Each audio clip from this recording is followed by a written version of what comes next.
বিসমিল্লাহির রহমানির রহিম।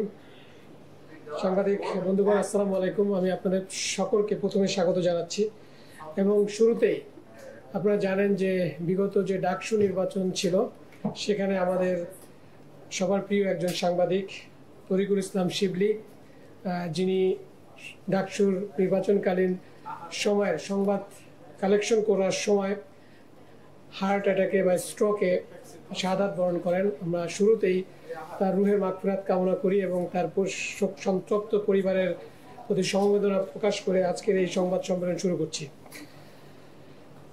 আমাদের র্যাব 11 কর্তৃক আয়োজিত আজকের সংবাদ সম্মেলনে মূলত দুটি ঘটনাকে নিয়ে, একটি কুমিল্লার এবং একটি মুন্সিগঞ্জে। কুমিল্লায় আপনারা জানেন যে গত কয়েকদিনে বেশ কয়েকটা ক্লুলেস মার্ডার হয়েছে, যার বেশ কয়েকটারই রহস্য আমরা উদ্ঘাটন করেছি। এর মধ্যে একটি চাঞ্চল্যকর হত্যাকাণ্ড ছিল যে গত 10ই সেপ্টেম্বর কুমিল্লার লালমাই এলাকায় রেল লাইনের পাশে একটি অজ্ঞাত ব্যক্তির মরদেহ এলাকাবাসী দেখে সেটা লালমাই যে রেলওয়ে থানা আছে তাদেরকে অবগত করে এবং পরবর্তীতে সেখানে রেলওয়ে থানার পুলিশ কর্তৃক সেই মরদেহটি উদ্ধার করে কুমিল্লা মেডিকেল কলেজে তার ময়নাতদন্ত সম্পন্ন করা হয় এবং পরবর্তীতে তাকে শনাক্ত করা হয়। এবং 11ই সেপ্টেম্বর ভিকটিমের ওয়াইফ কর্তৃক একটি মামলা দায়ের করা হয় এবং তারপর থেকে আমরা আমাদের কার্যক্রম শুরু করি এবং এই যে ক্লুলেস হত্যার রহস্য উদ্ঘাটন করার জন্য আমরা চেষ্টা করতে থাকি।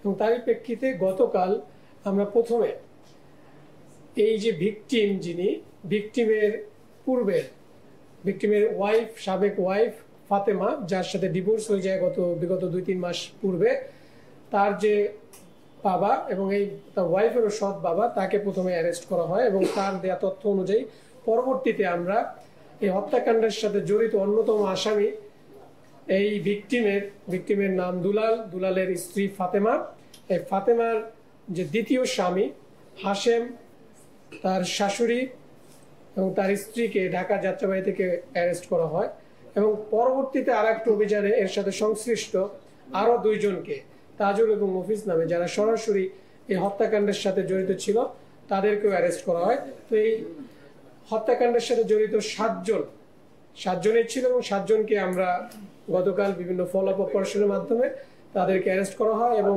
এই লাশ গুমের বিষয় সাথে যে গাড়িটি ব্যবহার করা হয়েছিল একটি নোয়া গাড়ি, সেটিকে উদ্ধার করা হয়। তো ঘটনাটি ছিল মূলত ফাতেমা, যে ভিকটিমের সাবেক স্ত্রী ছিল, বিগত 6 মাস পূর্বে তাদের বিয়ে হয়। বিয়ের পর থেকেই এই ভিকটিম তাকে ফাতেমার দেয়া তথ্য অনুযায়ী যে তাকে বিভিন্নভাবে অত্যাচার, মানসিক টর্চার করত। সে প্রেক্ষিতে তিনি 2 মাস পূর্বে তাকে ডিভোর্স দেয়। ইন দ্য মিন টাইম এই দুলালের সাথে তার সম্পর্ক থাকাকালীন সময়ই তার সাথে আর একজন, এই যে হাশেম নামের একজন দুবাই প্রবাসী, সোশ্যাল মিডিয়া ইমোর মাধ্যমে তার সাথে একটা সম্পর্ক, রিলেশন বিল্ড আপ হয় এবং এই হাশেম যখন বাংলাদেশে আসে তখন এই হাশেমের সাথে তার বিবাহ হয়। এটা তার সেকেন্ড ম্যারেজ ফাতেমার, এবং হাশেমেরও সেকেন্ড ম্যারেজ। বিবাহের পরেও, এই হাশেমের সাথে বিবাহের পরেও এবং দুলাল কর্তৃক ডিভোর্স দেওয়ার পরেও এই দুলাল বিভিন্নভাবে এই ফাতেমাকে ডিস্টার্ব করে যাচ্ছিল। তো ডিস্টার্ব করার প্রেক্ষিতে হাশেম এটা মেনে নিতে পারেনি এবং তারপরেই তাকে হত্যার পরিকল্পনা করে এবং পুরো পারিবারিকভাবেই এই যে ফাতেমা, তার মানে হাশেমের স্ত্রী ফাতেমা, তার শাশুড়ি মরিয়ম এবং আরও হাশেমের 2 জন বন্ধু, তারা মিলিতভাবে প্ল্যান করে তাকে মেরে ফেলা। সে লক্ষ্যেই গত 10ই সেপ্টেম্বর যখন এই ফাতেমার বাসায় যায় দুলাল ভিকটিম, তখন আগে থেকে পরিকল্পিত ছিল যে তাকে ঘুমের ওষুধ খাইয়ে তাকে অচেতন করা হবে এবং সে লক্ষ্যে এই ভিকটিমের হাশেমের স্ত্রী ফাতেমা তাকে 4টি শরবতের মধ্যে 4টি ঘুমের ওষুধ খেয়ে তাকে অচেতন করে ফেলে। পরবর্তীতে হাশেম এবং তার বন্ধুরা ওই ঘরের মধ্যে প্রবেশ করে এবং তাকে শ্বাসরোধ করে হত্যা করে।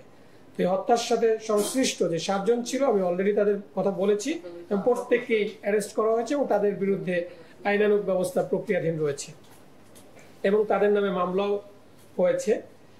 তো আরেকটি ঘটনা যেটা আপনারা সবাই জানেন, যেটা চাঞ্চল্য সৃষ্টি করেছিল, মুন্সিগঞ্জের গজারিয়ার গুয়াগাছিয়া যেখানে একটা অস্থায়ী পুলিশ ক্যাম্প করা হয়েছিল, সেখানে যে নৌ ডাকাত, আমরা সবাই নাম শুনেছি নয়ন পিয়াস গ্রুপের, সেই নয়ন পিয়াস গ্রুপের এই অস্থায়ী ক্যাম্প করার পরে অস্থায়ী ক্যাম্পটি করা হয় 22শে অগস্ট।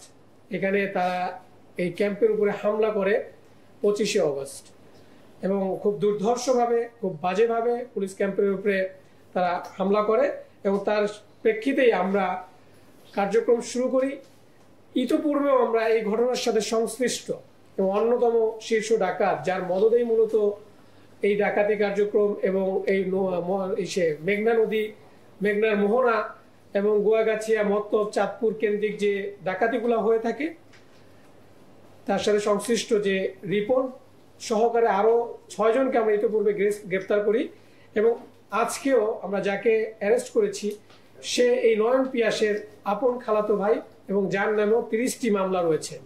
তিনিও এই ডাকাতি বা এই চাঁদাবাজির সাথে সরাসরি যুক্ত, এবং এখানে মূলত এই যে ঘটনাটা, ডাকাতি বা যে ঘটনাগুলো ঘটে থাকে, এর মেইন উদ্দেশ্য হচ্ছে বালুমহল, বালু উত্তোলন এবং নৌ ডাকাতি, এবং এই মেঘনা নদী কেন্দ্রিক যে সকল জাহাজ বা ট্রলার বা নৌকা যেগুলো চলাচল করে, তাদের কাছ থেকে বিভিন্ন অ্যামাউন্টের 200 থেকে 1000 টাকা পরিমাণ চাঁদা পার নৌকা তারা দিয়ে থাকে, এবং আধিপত্য বিস্তার কেন্দ্রিক এখানে বিভিন্ন গ্রুপের সাথে সংঘর্ষের সৃষ্টি হয়। তো পরবর্তীতে যখন এই ঘটনা এই জায়গায় শান্তি শৃঙ্খলা ফিরিয়ে আনার জন্য বাংলাদেশ পুলিশ কর্তৃক যখন একটা অস্থায়ী ক্যাম্প করা হয়, সেটাও তারা মেনে নিতে পারেনি।